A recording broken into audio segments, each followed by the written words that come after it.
Good afternoon, preppers. Previous videos I've talked about the war cycle or the world order cycle, where the United States right now reigns supreme on top of the world order, but it's going to change. And today I want to go into a little bit more deeper about how that works, but not necessarily the process, but what we're actually witnessing in current events to see that that process is happening. And it's frightening for us. And time is short, because you have to understand that when this transaction does take place, it's not even just the United States who's going to be hurting, but all the allies of the United States too. All right, let's jump to our first article. America is showing signs of an early decay, the rise and fall of empires. And it's interesting because they're not doubting it's going to happen. They're just simply saying it's going to happen early. And if you go through some of the article, this is interesting, isn't it? Americans like to refer to their country as a superpower rather than an imperial empire. Of course, imperial empires, as they went through, were like Britain and Rome, etc. But the most successful empire, of course, was Britain, which lasted about 400 years.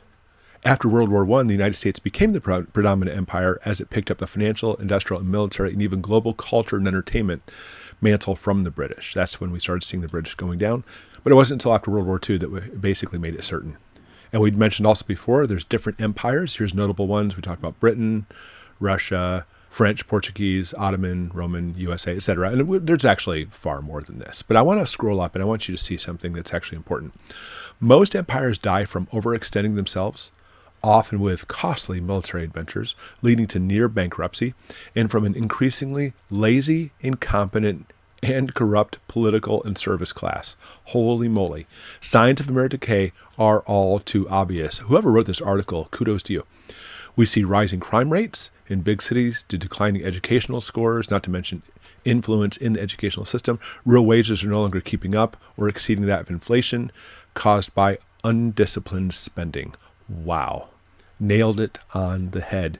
And that shows that basically, as we're seeing the decline of the American empire, if I want to put it that way, we're already on our way. And we've talked about in the past, and that's where I want to get into the focus and meat of this article or this video today. Where are we going and who's going to be taking the reins? China will build a string of military bases around the world, says the Pentagon.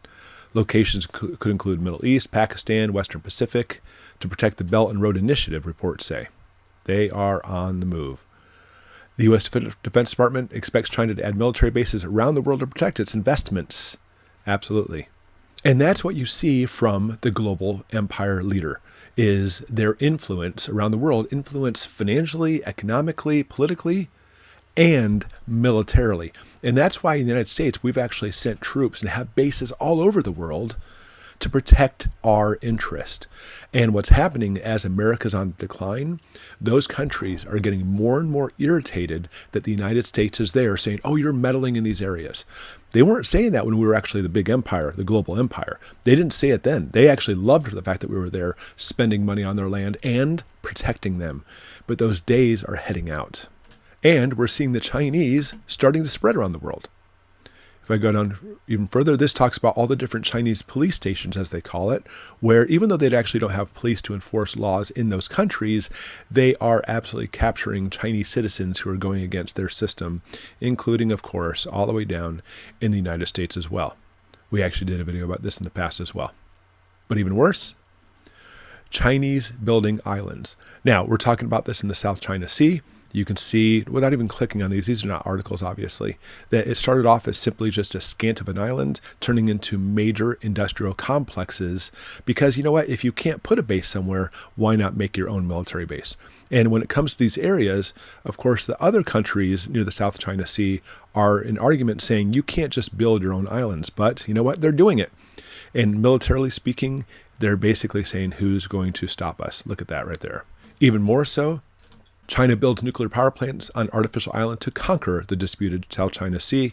And not only, they're going to have to get power from somewhere. And they're definitely not going to go with solar and wind turbines. I wonder why. They're actually building nuclear power plants to be able to power it, and it's actually near completion. So they are on the rise. They are on the move. And they are starting to spread their wings around the world.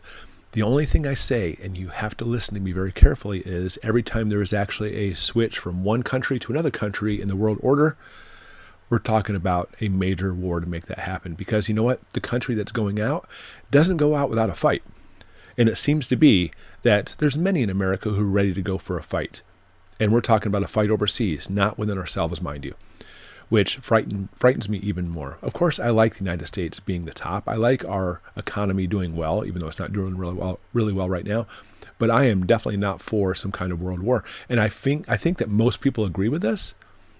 So the only way to make this happen is there's got to be something catastrophic happen in the United States to bring us into the point where, like, you know what, we have to go to war because of this. False flag, perhaps, or perhaps not. Last article. China's nukes use U.S. technology. Now, we've been knowing they've been stealing our secrets the longest time. Pentagon says their growing stockpile is built through legal and illegal means, basically taking our hardcore research to make their own weapons. And that's what it's saying here. It says Beijing's rapid build of nuclear forces has been assisted by American nuclear and missile technology obtained by the Chinese spies through the U.S. and space and nuclear cooperation of the 90s. Yeah, I mean, that's obvious. But this next paragraph should frighten you. The Pentagon disclosed that last month, China's stockpile will have at least 1,500 nuclear warheads by 2035, up from just a couple hundred a few years ago and 400 today. And Admiral Charles Richard further sounded the alarm on the Chinese nuclear expansion last month when he formally notified Congress that the size of the nuclear forces exceeded those of the United States. And for the first time in one of those three unspecified areas, warheads, long-range missiles, or launchers. Forest for the trees, as I like to say. If you simply look at a couple trees, you might be like, oh, you know what, we're not in trouble. But you have to look at the forest of what's happening here. The forest of the United States is crumbling. It is falling apart. It is fighting each other. It's being divided. It is collapsing. There's too much inflation and too much government spending, and our economy is doing terrible. However, the trees of the forest of China are growing immensely. They're growing quickly, and they're super strong. And right now, we may actually have it with the United States. Our forest, metaphorically speaking, obviously, is stronger than China's. But it is just a matter of time before theirs is larger than ours. And as long as China's economy continues to keep them happy and afloat, especially selling a lot of their crap to America, we'll probably be okay. But if we're talking about economic collapse, which is happening in China too, as well as the United States, there's no longer going to be that safeguard for them to say, you know what, why in the world are we even playing around the United States? It's time for us to take the lead. And the United States, we will not go down without a fight.